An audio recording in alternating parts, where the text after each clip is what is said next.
Sharp turn up ahead. Please drive safely.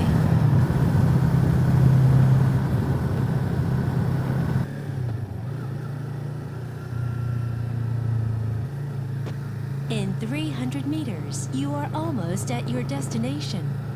Speed bump up ahead.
Et qu'on apprend à écrire et à lire et à chercher dans les livres. Donc ils savent ce qu'ils font. Ouais. Et donc cette rentabilité, c'est quoi les étapes qu'ils se donnent, qu'ils se fixent pour atteindre cette rentabilité? Bon, on revient à notre question du départ, c'est comment garder l'attention. Si je garde quelqu'un d'attentif constamment sur ma plateforme, il est... Sharp turn up ahead. Please drive safely. Il ou elle d'ailleurs, on est tous soumis à ce qui s'y passe. Frequent animal crossings ahead. Please drive carefully. Et on a une impression que le monde est ce que l'on voit sous nos yeux. Or, si on regarde bien et qu'on est réellement attentif, Sharp turn up ahead. Please drive safely. Nous n'aurons jamais dans nos flux d'informations Frequent animal crossings ahead. Please drive carefully. contraires à ce que nous pensons. Pour tout le temps que vous y passez. Donc c'est pas mal. Mais je sais qu'ils ont arrêté. Je sais qu'ils ont arrêté. Donc peut-être que c'était il y a quelques années, peut-être que c'était il y a 1 ou 2 ans et qu'ils n'ont plus besoin de le faire aujourd'hui. En tout cas, ils l'ont fait. Alors s'ils l'ont fait, je dirais que c'est pour avoir encore plus accès à plus de choses. C'est-à-dire à se dédouaner de faire une écoute généralisée. Oui, c'est-à-dire que là, c'est officiel. Ils ont le droit. Oui, ils ont fait un contrat. Je donne cet exemple parce que je l'ai vu avec les étudiants. Pour ceux qui utilisent Facebook, il faut sur le téléphone en tout cas, il faut absolument aller, même sur l'ordinateur, dans vos paramètres et décocher une chose qui s'est mise automatiquement, qui est l'usage de la reconnaissance faciale. Ouais. Voilà. Alors ça, par exemple, Facebook n'a pas passé un contrat avec vous pour dire j'utilise votre reconnaissance faciale où que vous vous trouviez. Alors évidemment, la manière dont c'est vendu, c'est juste pour dire on va vous reconnaître sur une photo. Ça permettra aussi à des personnes malvoyantes de savoir qui est sur la photo, etc. Oui. Ils le présentent toujours. De toute façon, tous les paramètres de Facebook sont présentés de manière positive pour qu'on coche. C'est plus simple. Si vous êtes reconnu, ça veut dire que des amis qui vous cherchent sur Facebook peuvent vous trouver plus facilement, etc. Donc c'est là où ça va devenir compliqué. C'est-à-dire que nous, on a nos outils de notre génération, notre réflexion liée à nos parcours, etc., etc. Donc, comment Frequent animal crossings ahead. Please drive carefully. permettre à cette nouvelle génération ou aux nouvelles générations qui arrivent d'être attentive à elles-mêmes et pas attentive à des leurres d'influence. Parce que je pense que si Facebook a choisi quelques jeunes ou il les a rémunérés, c'était pour qu'ils soient eux-mêmes influenceurs dans leur propre vie par rapport à d'autres. Donc je prends juste une anecdote parce que ça m'a beaucoup questionnée. Dans le métro, en rentrant dans un cours, je vois un groupe de jeunes, très jeunes, de lycéens, plutôt sympa comme look et tout. Et il y en a un qui commence à avoir cette conversation. Est-ce que tu as vu ma vidéo sur YouTube ? Alors je me dis tiens, je vais écouter. Et il dit oui, est-ce que tu as vu ? Tu vois, c'est quand je suis tombée dans l'escalier, j'ai eu 8000 vues.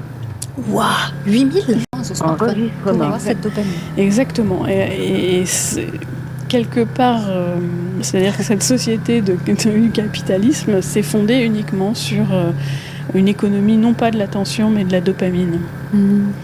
Et notre attention finalement dérive de cette dépendance à la dopamine.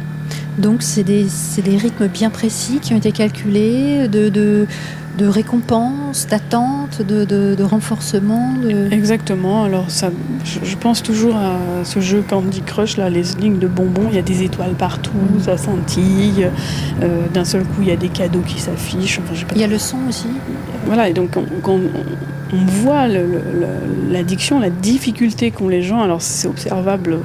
Moi, j'aime bien être dans le métro et observer ou dans le bus et de voir que tout ce qui est environnement extérieur de proximité devient un empêchement. Voilà. Oui, ça perturbe. Ça perturbe notre activité de jeu Et donc ça perturbe notre dose de dopamine. Donc ça, c'est fascinant à voir. Oui, du coup, on s'écarte d'autant plus de la réalité qu'elle vient nous parasiter. Exactement. Dans notre activité virtuelle. Exactement. Bon, moi, j'aimerais bien que tu nous parles des grands outils de détournement de notre attention pour lesquels tu as fait une liste magnifique dans un article que je mettrai en lien, puisque tu as un blog qui s'appelle Rebelle. Alors, le premier, c'est la chose évidente, c'est le FOMO, c'est-à-dire le Fear of Missing Out. On a peur d'avoir loupé quelque chose, constamment. Donc il faut regarder, on ne sait jamais, et c'est peut-être passé quelque chose. Quoi, on ne sait pas, mais on n'a peut-être pas eu la bonne flamme, on n'a pas eu le bon cœur, combien de swipes, etc. Ça renvoie quand même à quelque chose de très instinctif chez l'homme, hein. On est d'accord. Je veux dire, par rapport à notre instinct de chasseur, de cueilleur, etc., on a besoin de savoir s'il y a quelque chose qui peut être dans les fourrés, il faut qu'on sache ce que c'est.